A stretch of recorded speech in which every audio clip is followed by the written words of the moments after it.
एक व्यक्ति गांव में रहने वाला था और बहुत वैसे गांव में बिना पढ़ा लिखा, पुराने जमाने की बात, मेला देखने गया। वो मेला गांव से थोड़ी दूर पर लगता था, 4-5 किलोमीटर पैदल चल के गया। अब मेले में उसने तरह तरह की चीजें देखी। मेला पहली बार देखा था, बड़ा खुश हो रहा था। गांव का रहने वाला आदमी इतनी देर में घूमते हुए गया तो एक जगह उसने एक शीशा देखा, दर्पण, ऐसा आदमकद शीशा जो उसने देखा तो शीशे में उसने स्वयं को देखा। अब वो ये नहीं समझ पावे कि हम ही हैं।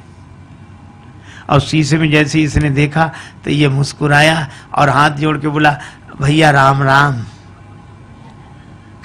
तो उधर से भी मुस्कुराहट दिखी, भैया राम राम। इसने कहा, वाह वाह, बड़े अच्छे भाई साहब हैं, पहली बार मिलने में भी इतने प्रेम से। अब ये कहे, और भैया सब ठीक है? तो वो भी ऐसे कहे। बस दुकानदार से बोला, ये भाई साहब कितने के दिए? दुकानदार ने सोचा चाहे कोई दर्पण समझ के ले, चाहे भाई साहब, हमें तो पैसे से मतलब। बोले 2 रुपए के। तो मेले के लिए जितना खर्चा लाया था उसने 2 रुपए उसी को दे दिए और दर्पण हाथ में लिया। अब भाई साहब को बार बार देखे, बड़ा खुश हो।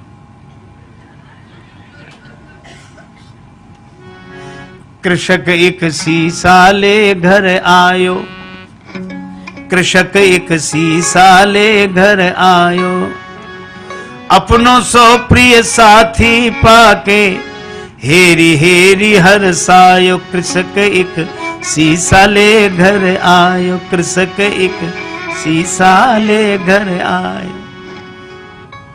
तन मन धन दर्पण पे वारे, दिन में कीतिक बार निहारे। बार बार नतमस्तक है के बैठक में लटकायो। कृषक एक शीशा ले घर, शीशा लेकर आया, बैठक में लटका दिया। अब वो तन मन धन दर्पण पे वारे, दिन में कीतिक बार निहारे, अपनों सो प्रिय साथी पाके हेरे हेरे हर्षाय। अब भीतर पत्नी के पास बैठे और थोड़ी देर में गए, अच्छा 1 मिनट रुको, अभी आया। फिर जाए, और भैया अच्छी तरह हो, बढ़िया है। फिर लौट कर आ जाए और मन में सोचे, बड़े अच्छे भाई साहब हैं, ना खाते हैं ना पीते हैं और हमेशा मुस्कुराते रहते हैं, प्रसन्न रहते हैं, बहुत अच्छे हैं भैया, वाह वाह। फिर जाए और फिर आ जाए। अब दिन में 2-3 बार ऐसे ही करे तो पत्नी को लगा कि पहले तो ये कभी ऐसे जाते नहीं थे, ये जाते कहाँ हैं? ठीक है, ये जब बाजार जाएंगे तब मैं देखूंगी। वो गए कहीं बाहर घूमने, पत्नी गई देखने कि देखूं तो क्या ये बैठक में क्या है जो बार बार। अब पत्नी गई तो वहां तो शीशा था और शीशे में जो पत्नी ने देखा तो उसे अपनी शक्ल दिखी। पत्नी बड़ी नाराज, अब मैं समझ गई, इसी की वजह से आता है। अब इसने मुक्का ताना, दांत कट गए, तू तू, तो उधर से भी मुक्का ताना, दांत कट गए। बस संभ्रम चली आई घरवारी, सन्मुख सुंदर नारी निहारी। आए गई है सौत हमारी, क्रोध हृदय में छायो। कृषक एक शीशा ले घर आए। अब उसको बड़ा क्रोध हमारी सौत को ले आया है, इसी की वजह से आता है। और बस भाग पड़ी, बस मैं न रहूंगी, विष खेहूं या डूब मरूंगी। विष खा लूंगी, मर जाऊंगी, कुएं में गिर जाऊंगी, बस रहूंगी नहीं, मैं तो अभी जाती हूं चाहे जो कुछ हो जाए। और रोना शुरू किया तो धाई सास बहू रानी ने कैसो रुदन मचायो। कृषक एक शीशा ले घर आए।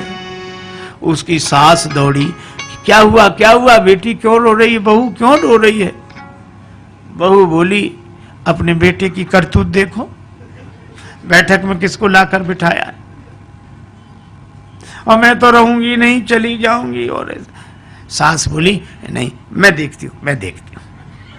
अब सास गई और सास ने बैठक में जाके जो दर्पण देखा तो उसे बुढ़िया दिखाई पड़ी। दिखेगी तो सास क्या बोली, अच्छा आप भाई राम राम। वो भी राम राम बोली। क्षमा करना बहू समझ नहीं पाई। फिर बहू को डांट कर बोली क्या कह रही है तू, बुढ़िया है वृद्धा माता हमारी उम्र की है, सेवा के लिए लाया होगा। आई चली सास तत्क्षण में वृद्धा दीख पड़ी दर्पण में। बहू से बोली अरी बावरी या बुढ़िया पर मेरो लाल लुभायो। कृषक एक शीशा ले घर आए। अब बहू कहे नहीं नहीं तरुणी है और वृद्धा कहे कि वृद्धा है। अच्छा दर्पण ऐसा जो सामने आ जाए उसी को दिखा दे। बहू सामने जाए तरुणी देखो ये बैठी और सास कहे हट मैं देखती हूँ, वो देखे सो वृद्धा देखे। अब सास बहू का झगड़ा, सास बहू का झगड़ा आके ससुर निवारो। ससुर ने कहा क्या है मैं देखता हूं, क्यों ये कलह मचा रखा है। अब ससुर आया, ससुर ने कहा तुम दोनों अलग हो। अब ससुर ने जो देखा दर्पण तो उसे बूढ़ा आदमी दिखाई पड़ा। तो ससुर बोला अरे भैया राम राम आप हो, माफ करना ये समझती नहीं है।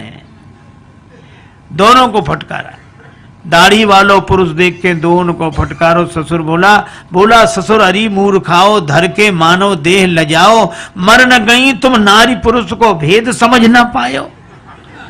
तुम स्त्री पुरुष का भेद नहीं समझ सकी। सास कहे नहीं है तो वृद्धा बुढ़िया है। ससुर कहे कि नहीं बूढ़े भाई साहब बैठे, और बहू कहे कि नहीं तरुणी है। अच्छा अब एक बात बताओ, इनमें कौन आदमी गलत बोल रहा है? कोई गलत नहीं बोल रहा है, पर प्रश्न ये कौन सही बोल रहा है? कोई सही नहीं बोल रहा है और कोई गलत नहीं बोल रहा है। इतने में वो व्यक्ति आ गया, गांव में गया था घूमकर। क्या है? मां बोली बैठक में किसको बिठाया है? वो बोला हमारे भाई साहब हैं। बहू बोली भाई साहब है। एक तरुणी को लाकर बिठाया, वृद्धा बोली नहीं वृद्धा है। और ससुर कहे, वो पिता कहे कि नहीं वृद्ध व्यक्ति है, वो कहे नहीं हमारी तरह युवक हैं। अब जो दर्पण के सामने जाए दर्पण उसी का चेहरा दिखा दे। अच्छा अब आप बताओ, शीशा से बनते शुभ दर्शन तापे मचो घोर संघर्षण।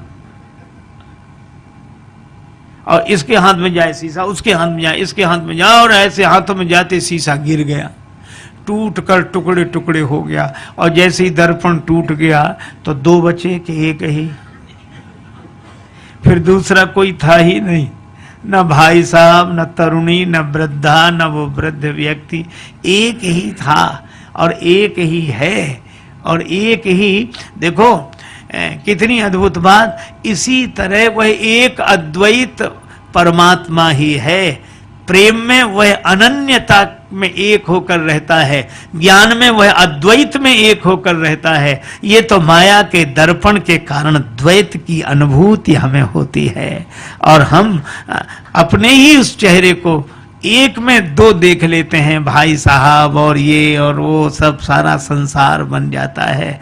लेकिन एक आदमी की अंगूठी खो गई, बड़ा परेशान। एक महात्मा मिले, महाराज मेरी अंगूठी खो गई, आप तो सर्वज्ञ हैं, सब जानते हैं, तो बताएं मेरी अंगूठी कहाँ है, बड़ी कृपा होगी। महात्मा बोले मैं बता दूंगा। तो बताओ महाराज कहाँ रह गई? कुर्ते की जेब में है, तकिए के नीचे है, कि मकान में रह गई, कहाँ रह गई? अंगूठी मिल नहीं रही। महात्मा बोले अंगूठी कहीं भी हो, पर जहां भी होगी सोने में ही होगी।